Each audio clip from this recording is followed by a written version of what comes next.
গোটা দেশের মেয়েরা আজকে পথে নেমেছে, বিচার চাইছেন তারাও। এই আজকে সুপ্রিম কোর্টে আবার একটা হিয়ারিং, আপনাদের প্রত্যাশা কি এই মুহূর্তে, কি চাইছেন?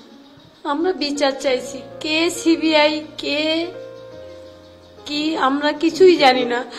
আমার মেয়ের সঙ্গে যে নারকীয় কাণ্ড যারা ঘটিয়েছে তাদের চরম শাস্তি চাইছি এবং খুব তাড়াতাড়ি চাইছি যে তারা যেন দ্রুত সাজা পায়। আজকে 14 দিন হয়ে গেল, কোন রকম তো আমরা দেখতে পাচ্ছি না কিছু একটা। ওই সঞ্জয় রায় বলে একজনকে ধরে অ্যারেস্ট করেছে, ব্যাস ওই পর্যন্তই তো দেখতে পাচ্ছি। তারপরে যে এই যে প্রক্রিয়ার যে কোনো রেজাল্ট আমরা এখনো পাইনি। এই যে সঞ্জয় রায়, কখনো মেয়ের মুখে শুনেছেন তার কথা আগে? না, তার ও এরকম কোনো কথা কয়ে, এমনিতেই কোনো বিষয়টা সম্বন্ধে আমরা জানতামই না।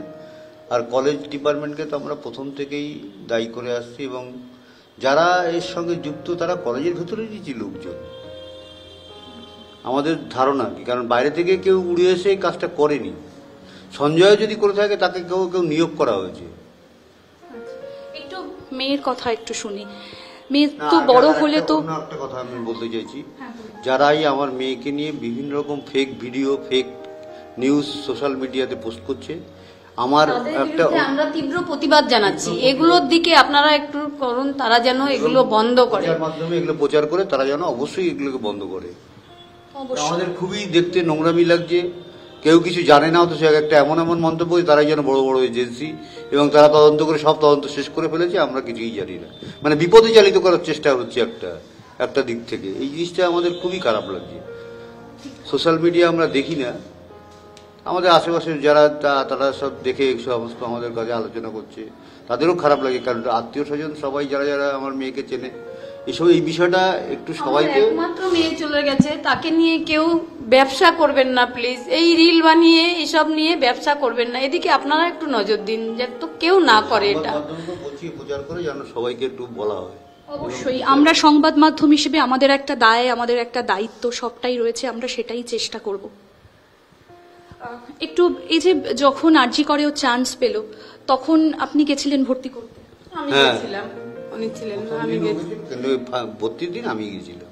আচ্ছা, আমরা একটা কথা শুনছি, আপনারাই বলবেন ঠিক না ভুল, যে অভয়া কি বলতেন যে আমি আর আরজি করে যেতে চাই না, আমার ভালো লাগে না, বলতো মা আরজি করে যেতে আমার আর ভালো লাগে না। আমি বলতাম কেন ভালো লাগে না, তুই তো কলেজে যেতে ভালোবাসিস না। ওখানে যেয়ে আমার যেটুকু শেখার আমার শেখা হয়ে গেছে, এখন যাই কাজ করি চলে আসি, আর ওখানে তাই যেতে ভালো লাগে না। কিন্তু কখনো কারণ কি বলেছে? কখনো বলেনি। চাইতো না কোনো সময় মা বাবা যে কোনো রকম চাপের মধ্যে থাকুক, নিজে হয়তো চাপ নিত, জানি না। আমরা এখন কিছুটা তো সন্দেহ করছি, আমাদের চাপ দিতে চাইতো না কোনো সময় না। না, এবং ও বুঝতে পারেনি। সেদিন ও খুব হাসি খুশি ছিল। 11:15 যখন আমাকে ফোন করেছে, খুব হাসি খুশি ছিল। মা, আমাদের খাবার এসে গেছে, আমরা খেয়ে নেব, তোমরা তাড়াতাড়ি খেয়ে বাবাকে ওষুধ দিও, ঘুমিয়ে পড়ো। এবং অন্যদিন পরে ফোন করে, সেদিন আর ফোন করেনি পরে। এবং আমি বুঝতেও পারিনি হয়তো আমার মেয়েটা ঘুমের মধ্যে কত মা মা বলে চিৎকার করেছে, সেই কানটা আমার কানেও এসে পৌঁছায়নি। আমার মেয়েটা চলে গেছে।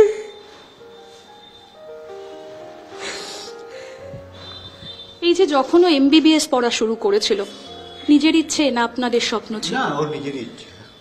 একদম ছোটবেলা থেকে ওর খুব ইচ্ছা ছিল, বাপি আমি ডক্টর হব।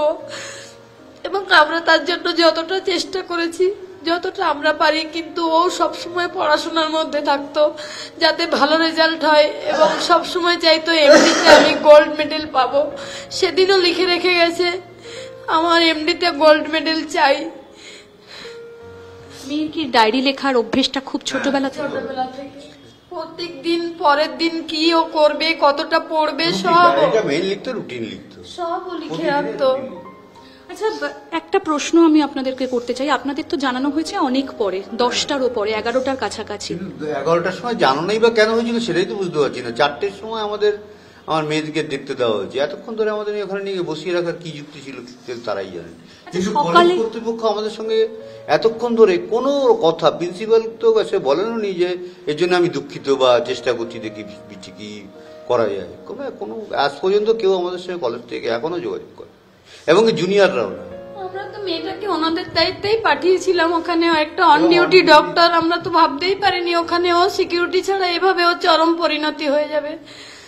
যেদিন ও আরজি করে চান্স পেয়েছিল, ওর বাবা ওকে ডেকে বলছিল, মা আজকে আয়, তুই আমার পাশে বসে থাক, আমরা তিনজনে একটু বসে থাকবো, আর কিচ্ছু করব না।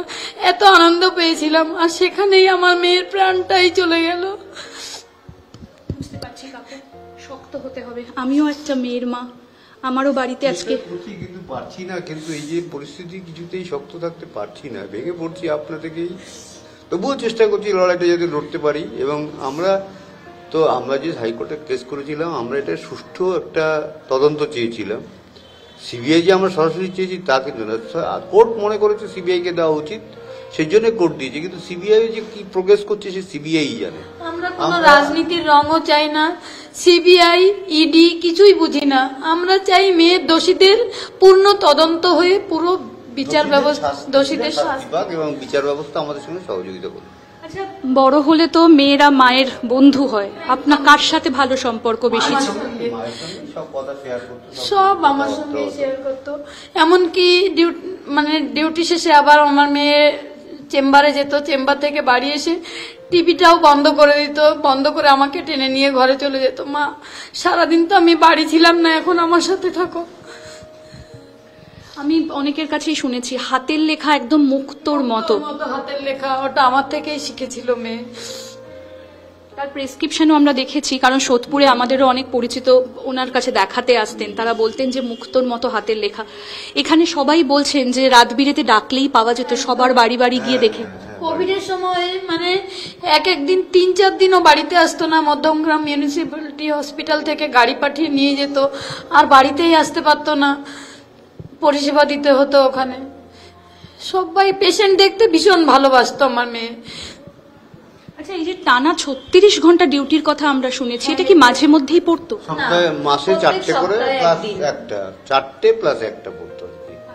প্রত্যেক সপ্তাহে একটা 36 ঘন্টা পড়তো, প্লাস একটা রোববার মাসে একটা রোটেশন পড়তো, ওটা রোববার হতো।